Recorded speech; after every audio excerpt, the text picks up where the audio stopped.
Cool. Okay, recording. Right, so without further ado, we've got quite a packed agenda, as you can see. We'll be looking at what careers there are, why early years is a great sector to work in, routes and progression, and we're going to hear from an excellent area employer later. So for me, obviously, we're keen to support area economic growth.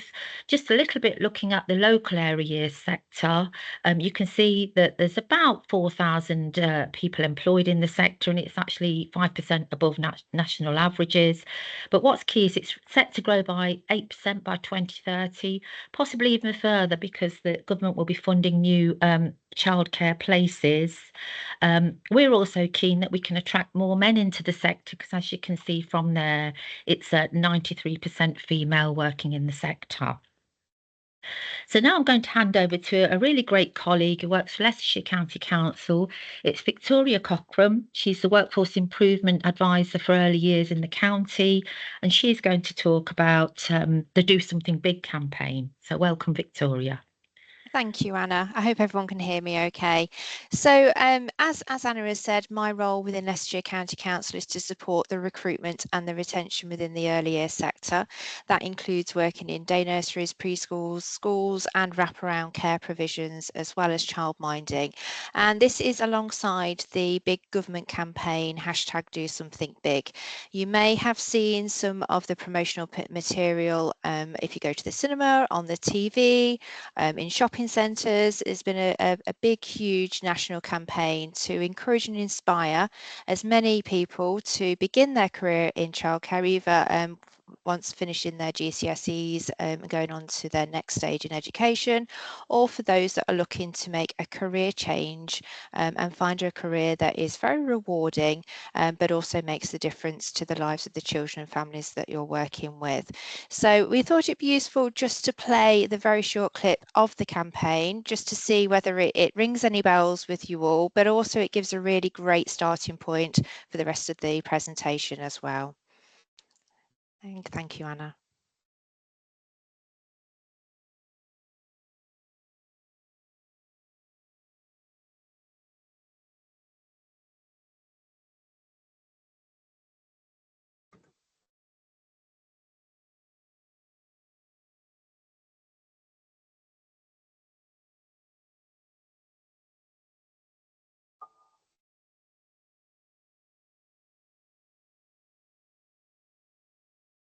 And that always makes me smile at the end as well. So this is alongside lots of promotional material. There is a website, so if you search early years careers, it goes into lots of detail around the different job roles, as well as the leaflets and information that we hand out when we come and visit schools and do careers events as well. The very important bit on here is you can follow the QR code and search early years careers, and it actually takes you to the big government website where the apprenticeship vacancies and job vacancies are listed nationally. It is really quite shocking how many people are advertising for jobs within this sector at the moment, but that is because we've seen a huge growth with the announcement of the government's plans to provide free childcare spaces for children as young as 9 months of age, as well as free and a space for every child for before and after school club provisions as well. So we've got a very, very big mountain to climb to inspire people to come and take those positions to enable the spaces to be created. Next slide, please, Anna. But on top of that, we've got quite an ageing workforce. There is a huge amount of people already employed within the sector, but many of those do fall within the 50+ years age bracket. So they'll be looking to go on to retirement. So there is never a better time for people to begin their career, especially young people starting out from their GCSEs and going into further education. We need them to come and gain all the knowledge and experience from our experienced practitioners to be able to then continue and provide that same consistency of care for the young people and to meet the demands that we need within the sector as well. Thank you, Anna. So I think we're going to pass over to my colleague Claire from Leicester City Council. Hi all. So I'm Claire Lakin. I'm the lead for early years and wraparound childcare in Leicester City. Work a little bit differently to the county. We don't have workforce dedicated roles, but it comes under my remit to encourage people to think about careers in childcare and obviously support and develop the workforce.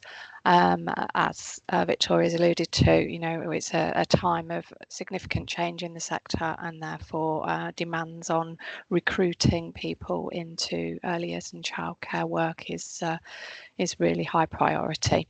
And we work very closely with the Employment Hub in doing this in the city. So why work in childcare? Well, as the Department for Education film clip showed there in the Do Something Big campaign, working in childcare can be exciting, varied, flexible, and always rewarding. You can make a difference to children's lives every single day. So I think the key message for people advising anybody who's thinking about working in childcare is it can be for anybody. Someone with a bit of drive and passion, they're the people that we want to encourage to come into the sector, whether they're considering career options from school, whether they're returning from a break in work and considering options, or whether they're thinking about a change of career. And we'd hope that you can kind of encourage them to consider this as an option. So it can be very flexible. There are a multitude of roles and types of work within the childcare sector. We would be encouraging people to think about qualifications and training pathways, and Victoria is going to go on to explore some of those options a little later in the session. But there are voluntary positions and unqualified positions to get people started if that's something they want to be considering if they've not yet got any qualifications. And there are apprenticeship routes as well, which I think Mahendra will be talking about a little later on in the session.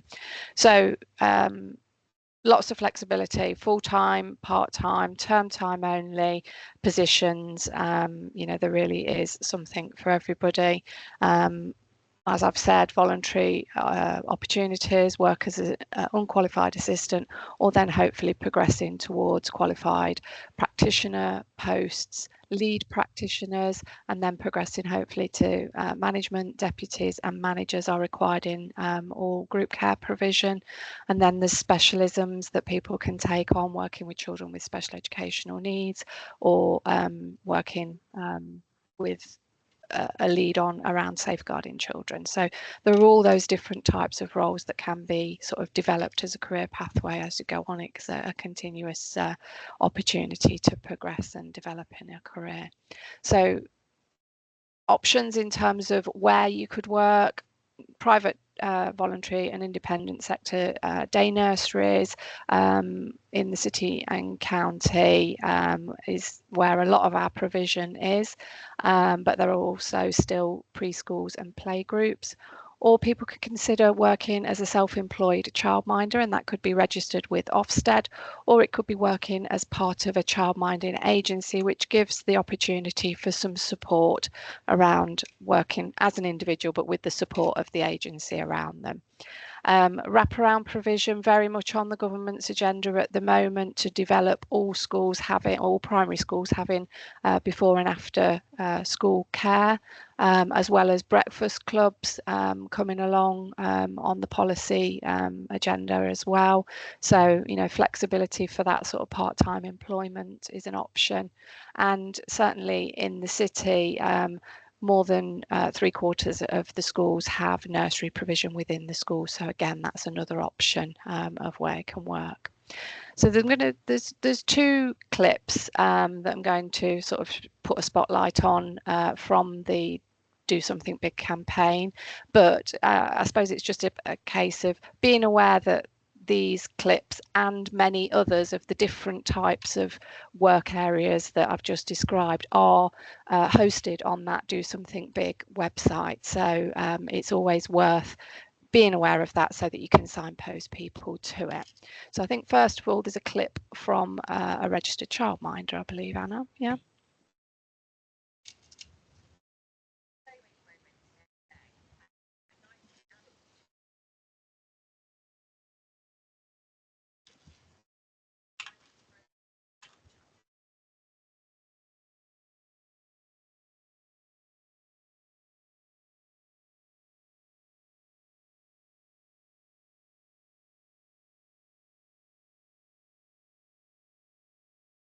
Mhm.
I suppose the point to make there as well is if people are considering working as a childminder, all local authorities have teams of advisors that can support them through that registration process and give them information about, you know, what that process involves and what support and training is available after that point in time. The other clip that we have there from the Do Something Big campaign, along the sort of theme of encouraging men into childcare, is a male practitioner. We thought that would be nice for you to get a flavour of as well. Is that this one, Claire? It is on the Yeah. right-hand Oh, side. Thank you. perfect.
Okay, so yeah, it really is an important job, and we want to use the video clips that are available when advising people to inspire and inform. I think, you know, being able to see people actually in those working environments and hear from them and their backstories is truly inspirational and a really good insight into options.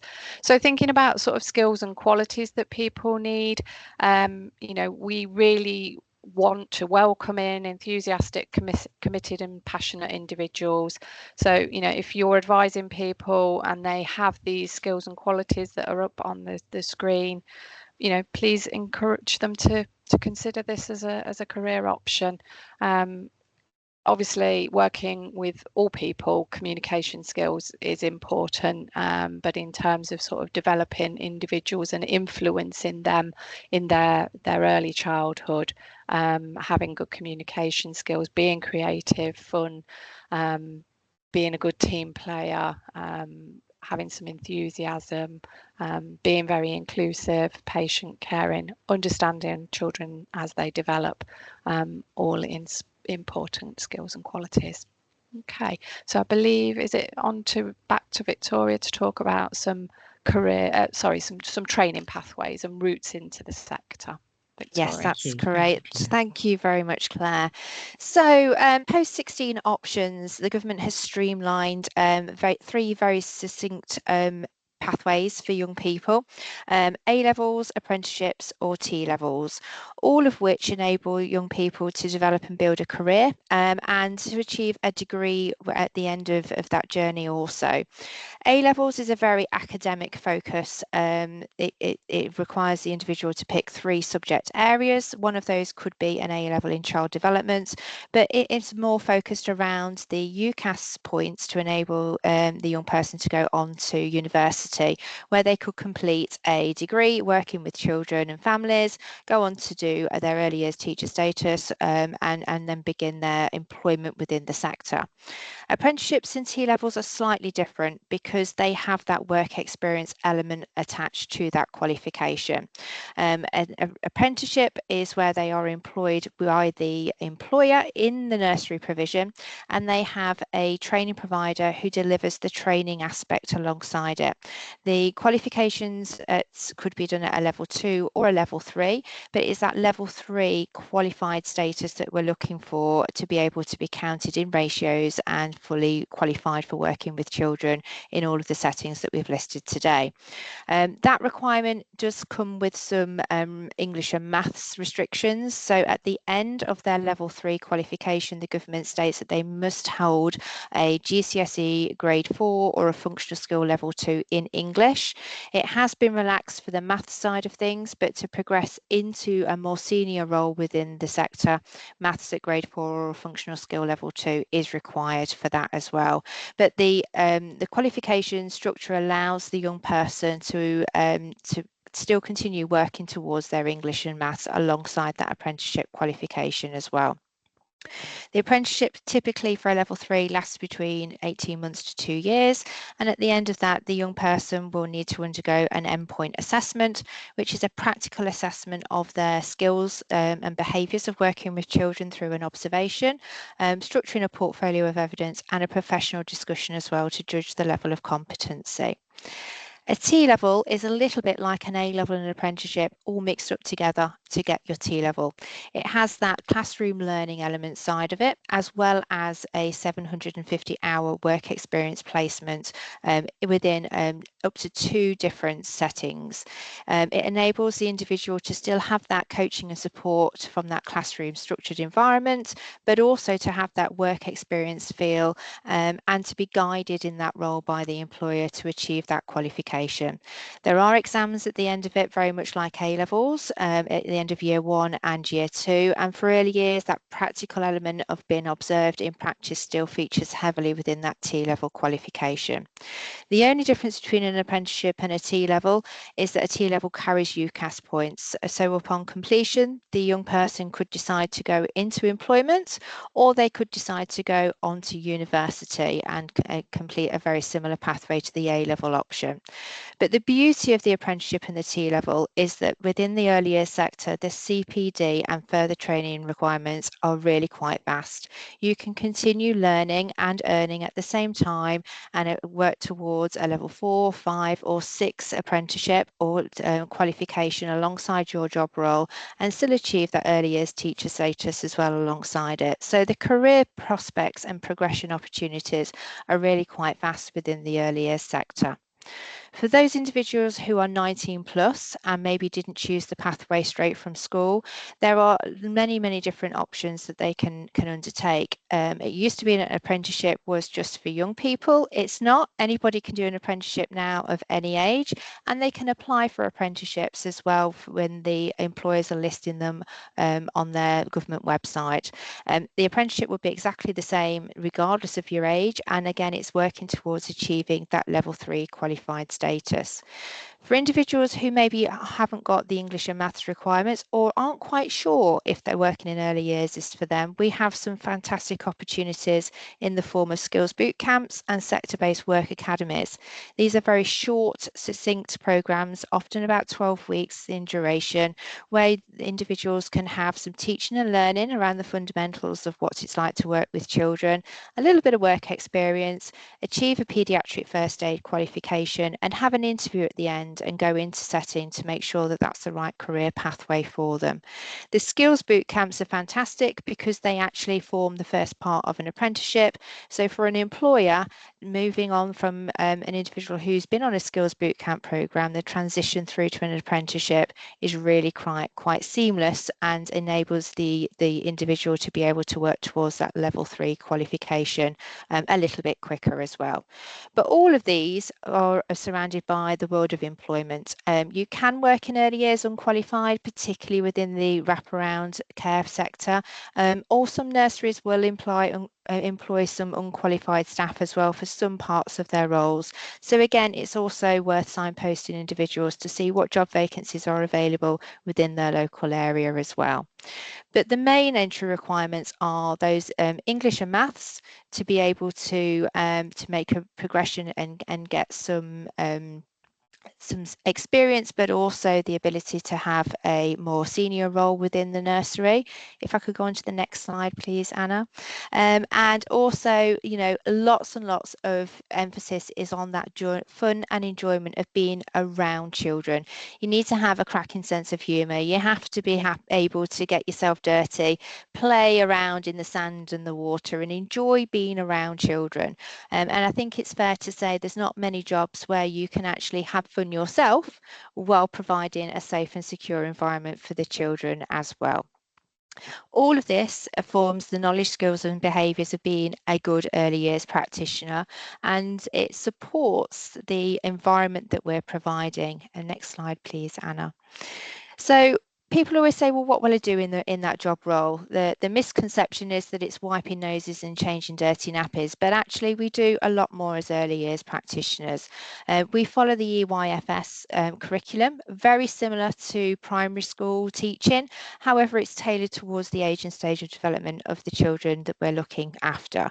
We need to be in line with Ofsted requirements. We need to track and monitor the children's progress, provide suitable activities that follow their interests, but also enable them to build and progress their learning further.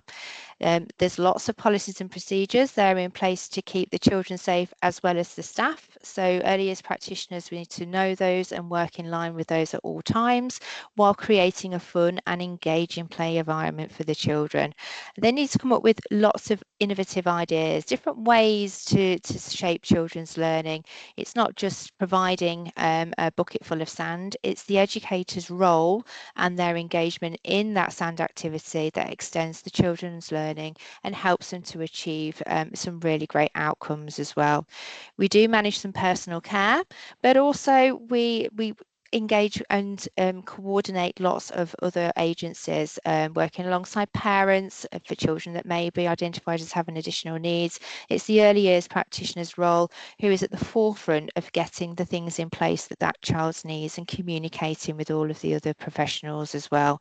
So the list is endless. The role is very diverse. No 2 days are ever the same, but it's actually something that most people don't necessarily think of when working in early years as to the wide range of tasks and activities and the role that we undertake within that as well. Next slide, please, Anna. So as Claire said, that career structure is really great in the fact that you can begin as an unqualified member of staff, become an apprentice, and then move through the different career pathways, either within a nursery or a preschool, or also that wraparound care as well. It's worth noting that childminders can now take on assistants as well, so that career progression is also there within that field. You could begin a career starting in early years and diversify and move off into many different areas, and there's not many careers that give you that opportunity to change and move around and with that flexibility as the early years does. Many people tend to come and work into local authority once they've got their experience, and then begin cascading their knowledge and experience further in the support that we provide to the settings. You could transfer and become a primary school teacher, an early years reception teacher. You could specialise in SEND or working with children with additional needs. You could become a college lecturer or an assessor and teach people to do the job role that you've been doing, or even become an Ofsted inspector or a consultant. And I always say that's not bad really when you think about one level 3 qualification that is your starting point to a whole wide world of career opportunities. I always use myself as an example here. I am a nursery nurse by trade. I went to college, did my level 3 qualification and gained employment straight away. I then began doing really well in that job role and became room leader, deputy, until I had the opportunity to go and open up a purpose-built nursery as well, which was a fantastic opportunity for someone of such a young age. 6 years down the line, I found that I quite enjoyed sharing my knowledge with the students that came in on work experience. So I diversified and trained to be an assessor and a lecturer, and built a career working in the FE department for over 20 years. Alongside that, I got my teaching qualifications, my degree as well, and it enabled me then to take on the role within the local authority that I am currently working in. But I wouldn't be here now if I didn't have that knowledge and that experience from working with the children as well as the teaching and learning in FE world as well. So I suppose I'm proof that you can move about, but also that the career opportunities are really quite vast for anybody who has that desire to progress and to build a career, or to stay within the early years sector as well. Many of our nursery managers and owners have worked in the early years for a considerable amount of time. They've got a whole world of knowledge and experience and additional qualifications alongside. So we are really lucky in Leicester and Leicestershire to have a really great supportive leaders within our sector to be able to support the next generation who embark upon their career working with early years as well. And the reason why we do what we do, if I can just go on to the next slide, Anna, please, is that we make a really great positive impact on the lives of the children that we're working with. You can see the 2 brain sizes on the screen. The normal child, the one on, as you look at it on the left, is a child that's gone to nursery. They've run around, jumped in muddy puddles, had lots of exciting, engaging times and experiences guided by the early years practitioner. The brain on the right is one that hasn't. They've been restricted with their activities. They maybe haven't attended a setting, sat in front of an iPad screen all day, and so therefore you can see how the difference in the brain structures shows the positive impact that we do within the early years field. Children's brains are like sponges. The more you feed them, the bigger they will grow, and we're preparing children for their next stage, their transition through into school. So the more guidance and support that we can give them in those first 5 years of life makes a huge difference to their further learning and their development as they move through their transitions as well. And what do our students say? Well, we've got lots and lots of examples of people who have embarked upon their careers, completed apprenticeships or qualifications, and started building their career and following in the footsteps of the leaders and managers that have been in situ for over 20 years. Jacob started off as an apprentice. He's now working as a deputy manager. Absolutely fantastic practitioner, enjoys doing what he's doing, and is doing a fantastic job in guiding the the apprentices as well. And we've got Stacey, who has who's came into the sector a little bit later, but is now working really hard alongside her job role to achieve her degree status as well. So many people do decide to continue their learning and their career journey as well. Thank you so much, Victoria. Thank you. I'd now like to introduce one of our wonderful area employers in the sector, and that's Laura Sanders, who's the director. Sorry, she runs the Little Stars Day Nursery in Melton Mowbray. So, Laura, welcome. I've just got a few questions for you. Very good of you to be with us. I know you're extremely busy. So just a few questions, Laura. Can you tell us about your career journey? Did you start off in early years, or is it something? Yeah, absolutely. Hello, everybody. So my career started, I was thinking about my options and decided to go to college, and I did my level 3. I didn't consider myself clever enough at that point to do A levels, so I thought, I can't possibly be a teacher. What can I do? And I was guided by my career service at 15 and said, why don't you work with small children? And actually then that has started and been the springboard then to the whole career. I did my level 3 full time, so that meant that I was in college, but I had a placement. And during my placements, I worked in a nursery, in a school, and a childminder. So 3 completely different pathways. I needed to decide at the end what employment I wanted. I went straight into employment, and within 6 to 8 weeks was promoted to management. So when I think back at 17, was I ready? Probably not, but I obviously showed them some good leadership skills during that time and worked my way up to being a deputy, to which I then decided I wanted to be a childminder. So myself and another childminder teamed up together. I was her assistant, and we then built up a lovely childminding network where we were rated outstanding by Ofsted. But still being under 20 at that point, I thought, oh gosh, what can I do? And I decided to go and become a manager for a chain of nurseries. So I was a manager out of a group of 5 nurseries, and that gave a whole new insight into what nurseries look like, what big companies look like, the opportunities. And I was very fortunate that they gave me lots of leadership training, which allowed me then to help set up a group of nurseries for a provider.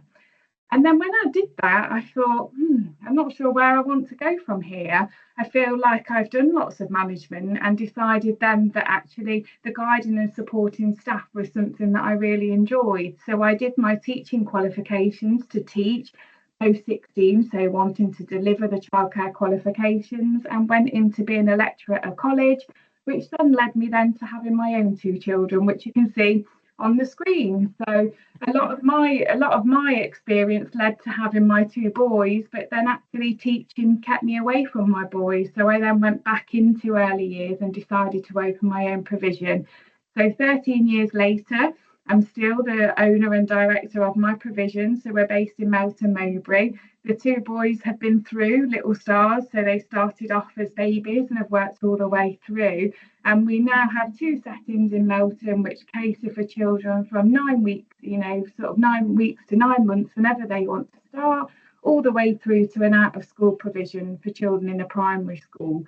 So the experience that I've had throughout my career has been the last 20 years very diverse, and I've had my hand in lots of different roles, because that level 3 qualification that Victoria said opens up a multitude of pathways. And it's been wonderful that when you've wanted to try something new, you do have the qualifications and the experience you gain to be able then to do something. So as a part of that, I've lectured at universities, I get to do events like today, and having that qualification really then gave me the confidence then to be able to share the insight into what a wonderful role it is.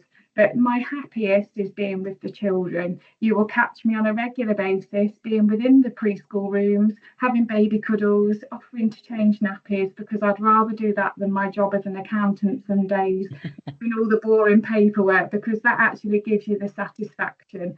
It is priceless to be able to walk into a room full of children and they call your name. It's wonderful. So as a bit of an insight, I've done pretty much lots of things, but my favourite is being with children still. It's still only 25, blimey. No, No, I know you said. years.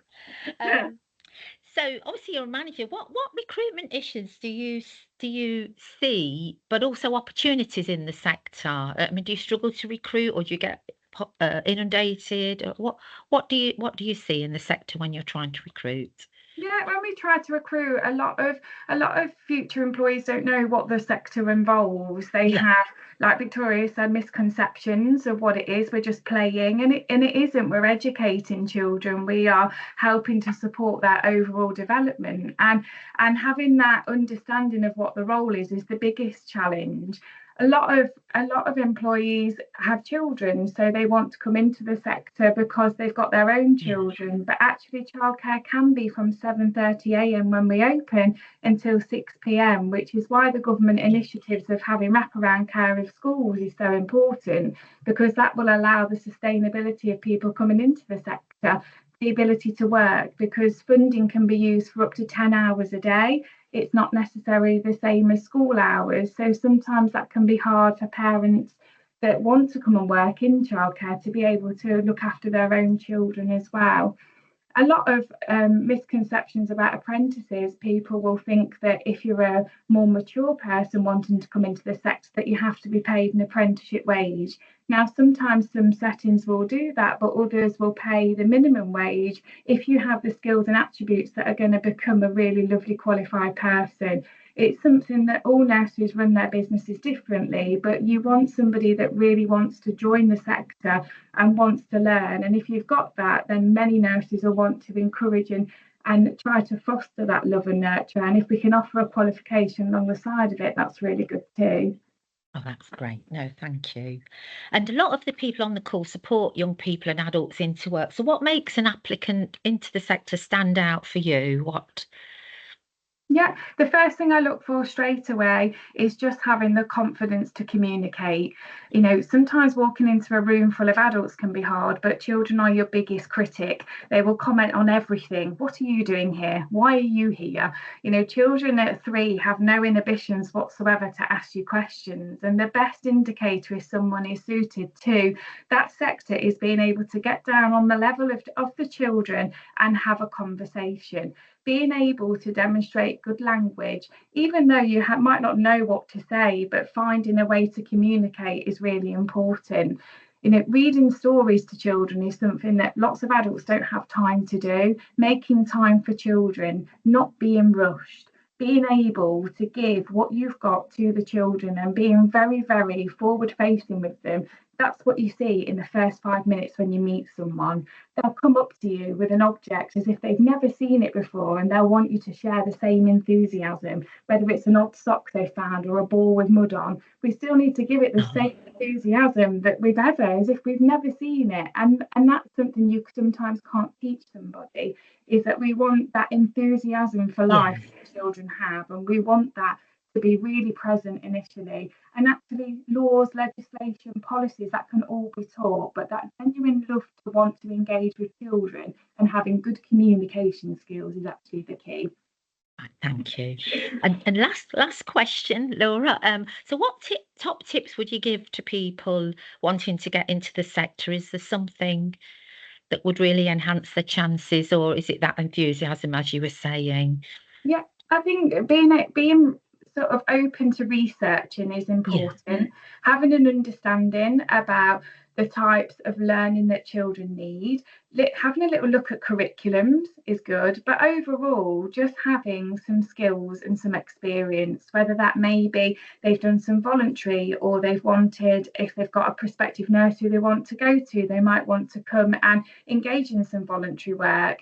It might be that they've done some online free webinars or engaged in something to give them an understanding. But overall, it is just having the confidence to understand and the willingness to learn. And if they're willing to learn, lots of nurses will take the time to guide and nurture that. And the misconceptions, we have to safeguard children, understanding the legalities of why we keep children safe.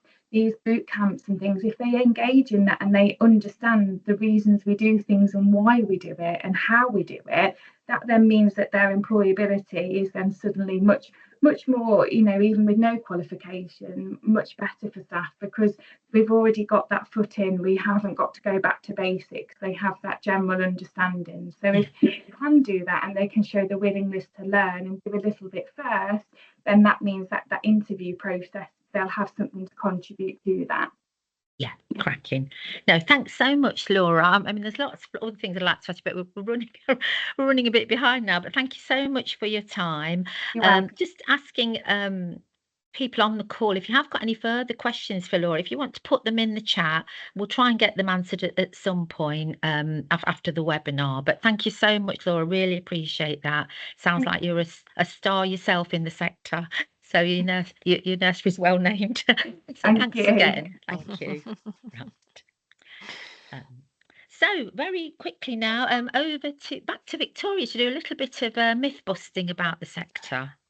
Thank you very much, Anna, and thank you, Laura. That was a fantastic insight. Thank you for having your time with us today. We do appreciate it. So yeah, a little bit of myth busting. Most people think that working with children is a low paid job role. The actual fact, it's on par with lots of other sectors as well. The only difference we've got in early years is that the more qualifications and experience that you achieve, the higher your salary expectation can expect to be. Again, we've challenged the fact that it's a female only sector. There is a video within this presentation. We won't show it now, but there are some fantastic male practitioners working already in the sector, and something to be aware of when doing careers advice and information with people who are thinking about working with children. It's not just for females. Males do very, very well in the sector as well. Another myth busting is all we do is babysit. Well, we've kind of explored that a little bit now. We don't just babysit the children, we educate them, we care for their needs, we provide structured learning. It's on par with the EYFS curriculum and the national curriculum for primary schools. So we do have that little bit of extra learning and guiding that goes alongside the job role as well.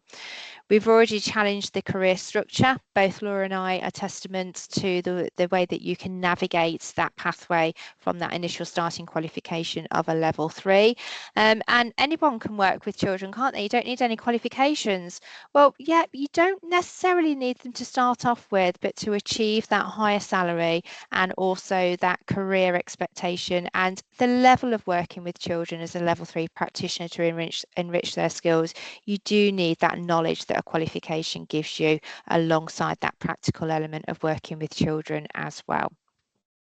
So I'm just going to tell you a little bit about what's on offer for from the Leicestershire County Council. My job role is, as I said, to support the recruitment and retention within the sector. I'm available to attend careers fairs, any careers events that are happening within the school, speed networking, mock interviews. What's my job? Anything like that that's occurring, we can come and raise the awareness of how fantastic it is to come and work with the children. We also have 2 posters that you see on the screen. We have circulated these out through all of our different channels to promote the career, but also if you haven't seen one of those in your school, please do let us know and we'll get one out to you. The purple one is for the more public areas and for the classrooms to inspire young people and allow them to then access the QR codes to go and look at all of the information that's on our website around careers in childcare, and to access the videos as well that we've got there also. The one with the white background is more for your staff room areas. Any provider working with children can access some of our training. We have an extensive training programme that we run throughout the whole of the year, and any Leicestershire schools and providers and nursery staff can access this training. Some of it is free, some of it has some monetary value attached to it as well, but really great starting point for young people to be able to build their career, engage in some meaningful CPD, or dip their toe in to see if they would like to explore that a little bit more as well. If we go on to the next slide, please, Anna. The other thing that I'm proud to provide across both Leicestershire and Leicester are bespoke careers in childcare information sessions. Now, these could take the form of an assembly. It could be a 1 hour workshop with information session and practical activities at the end. It could form part of the careers events that are happening, National Apprenticeship Week, Careers Week, anything that you've got running within your schools and organisations. If you have got a group of individuals who are interested in finding out about working with children, my Careers in Childcare talk will provide them a lot of the information that you've received today, but also give them that practical element to be able to engage in some activities and find out if working with children could be for them as well. And again, you can get in touch with me to book me in, or to reach out through Anna to be able to work out how best that could fit within your curriculum plan for next year. It's also for those who are not in school and education. If you are working with people in jobs clubs or as part of the DWP who have a lot of people interested in that sector, those sessions lend themselves really well to people of any age to have lots of fun and to find out if working with children is for you as well. Yeah, that's what I was going to ask, Victoria. If you helped adult, you could help groups Yes. of adults. So Yes. anyone really. Anybody at all. Yeah, Yeah, most definitely. Okay. Thank you. Thank you so much, Victoria, for your time. That's really useful. So do get in touch with Victoria. We will share the slides at the end. But I'd just like to now introduce Mahendra Patel from the Leicester Employment Hub. Welcome. Thank you, Anna. Hi everyone. My name is Mahendra. I work on the Leicester Employment Hub as a account manager. Just wanted to give you a quick overview because we've heard about all the fantastic routes and the opportunities, obviously, within the childcare sector. But you're all probably wondering, well, where are all the vacancies? So one of the projects that we host within the City Council is the Leicester Employment Hub. In a nutshell, what we do is offer free recruitment support to local employers throughout Leicester, and we will be with an extended project looking at some of the county areas as well. But it's really supporting businesses to help them recruit and employ apprenticeships, so whether it be childcare or any other sector, to be honest with you, and even work experience as well. It's a completely free service where it's working with those employers. But most importantly as well, we need to support individuals. While you can't advertise jobs without working with individuals and working with a number of partners as well, with DWP, a number of the private training providers, and a number of stakeholders that work with job seekers like yourself, where we advertise our jobs. So we see ourselves as a one-stop shop, basically, for employment support, and it's proving quite successful. So we're carrying that on with the current funding that we're in. So again, my particular role, what I do with employers is identify specific sort of requirements that they may have, whether that be for an apprenticeship or a level 2, a level 3, or even higher sort of roles. So there's upskilling that's also available within the sector, whereby you may have existing staff looking to upskill from, for instance, level 3, as you see the progression routes that have been highlighted by Victoria earlier. There's ways and means that we can do that, and through the Leicester Employment Hub, we've got some funding available, which I'll talk to you about in a moment. So we plan the most efficient route to market for employers, and then advertise, and most importantly, take the screening side away from the employers. So whenever applications come through, once we've advertised, they will come through to myself and other colleagues. We'll screen the candidates to make sure that they are meeting the requirements as colleagues have sort of mentioned today. But that's one point I just want to sort of focus on for a couple of minutes. It's the CVs that we first see. So think about, as advisors on this call today, when you're advising individuals to look at the applications, look at the jobs that are available, make sure that their sort of CVs are meeting the requirements set in the adverts. You know, what I tend to see sometimes is generic CVs, and sometimes they've not even bothered to change the sort of the actual job that they're applying for, and I have to go back and sort of say to them, well, look, you know, you need to tweak this and make it fit for the specific job, and it'll only take a few minutes to tweak that. But it's the first impression that you're giving employers, and indeed to myself, to decide whether that CV will go forward and be considered as to be shortlisted. So, as advisors on the call, it's really important to make sure that that sort of message goes through to those that are seeking employment in this sector. So just sort of mention there, if as yourselves as advisors ever come across an employer with job seekers in mind, if they sort of detail issues about barriers to training or the costs for training, there's always sort of funding available for that. So I manage our Leicester City Council apprenticeship transfer scheme. It's a scheme whereby employers, if they're needing the training costs, for instance, for individuals to progress from a level 3 to a 5 or even to a level 7, we've actually got funding to do that. So if you've ever got job seekers or you've come into contact with employers to say, oh, we can't offer opportunities for apprenticeships or upskilling opportunities, it's your role, or it could be your sort of message that you can give to them to say, no, there is actually funding to do that. There's no reason at all for over 22-year-olds not to be funded. So there's various schemes to that. One is the Leicester Employment Hub. The other is the Leicestershire County Council that Victoria's obviously representing today. So the links are on there as well. Very sort of quick turnarounds for applications. So if anyone's got any questions on that, please come direct to me. Our contact details will be on the slides on this. Just wanted to sort of finish really on to say that what we've been doing at the Leicester Employment Hub for a number of years now. I think we're in our 8th year of the graduation ceremony. So we've talked about all the hard work that people do in terms of getting into this sector, progressing from a level 3 apprenticeship, level 5s and right up to 7s.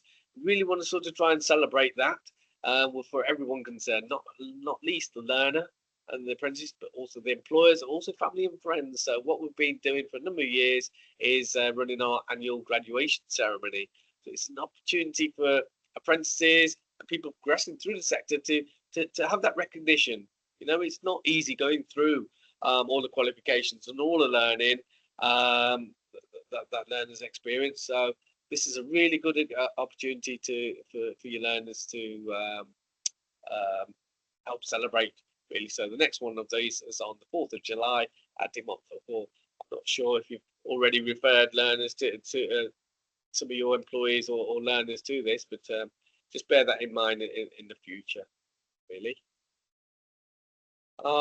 Just want to sort of highlight some of the vacancies where they're actually listed. So there's for the apprenticeships, the link there is on the Find an Apprenticeship website. So a general database where most employers will advertise their vacancies. You need to put in obviously the postcode where you're applying from, and in particular what sort of level of apprenticeship and the sector. So it'll pull up those available in that sector as well. Find a Job is the government website where a lot of employers will advertise. Again, it's a national website, so you have to be careful with your filters, with the geography that your job seekers are willing to sort of travel to and from when they're looking for the job. There's the Leicestershire County Council's link there as well. So there's vacancies that have been advertised for local employers throughout the Leicestershire area. And last but not least, our Leicester Employment Hub website. So they tend to come on each of these links. You know, if people are looking for vacancies, they need to be looking at these quite regularly. In particular, the Leicester Employment Hub, what we have launched over the last couple of days is a grant it's a grant scheme for local employers, and that might incentivize local employers within the child sector in particular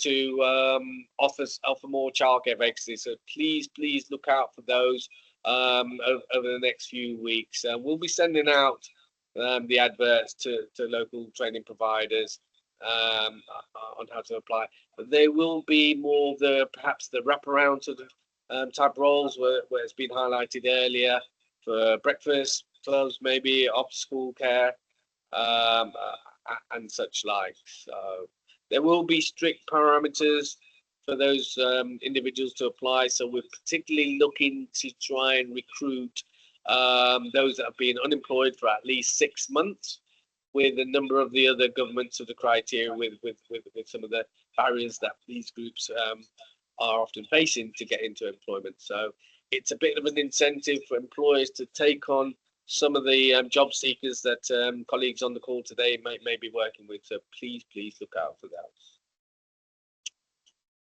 Okay, yeah, I think the last slide is not only for myself, but any questions really from the session today?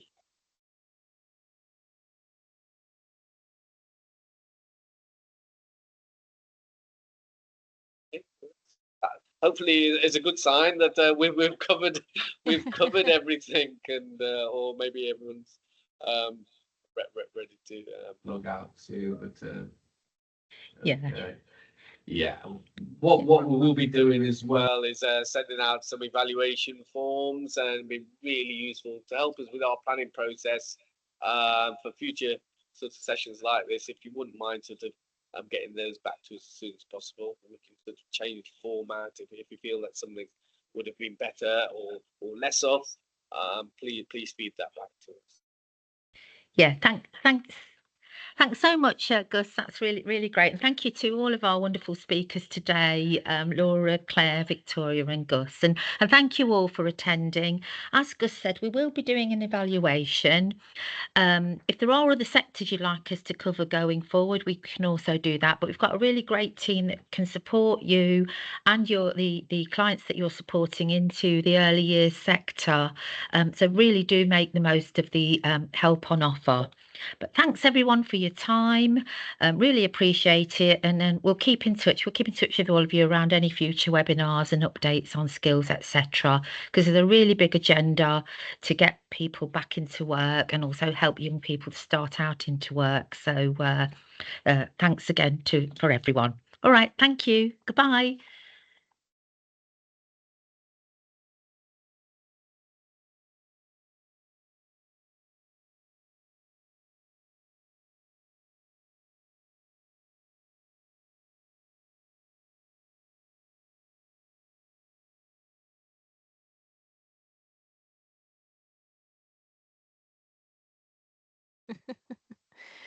Sorry, no, you're gone. You've gone. Yeah. They've all gone. Thanks, Victoria. I think Thank that you worked very out much. fantastic. No, can't believe how much information you got out there. There's as much as you could really do.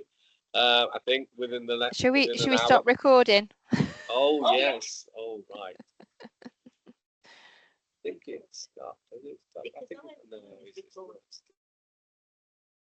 Very well spotted. Just in case.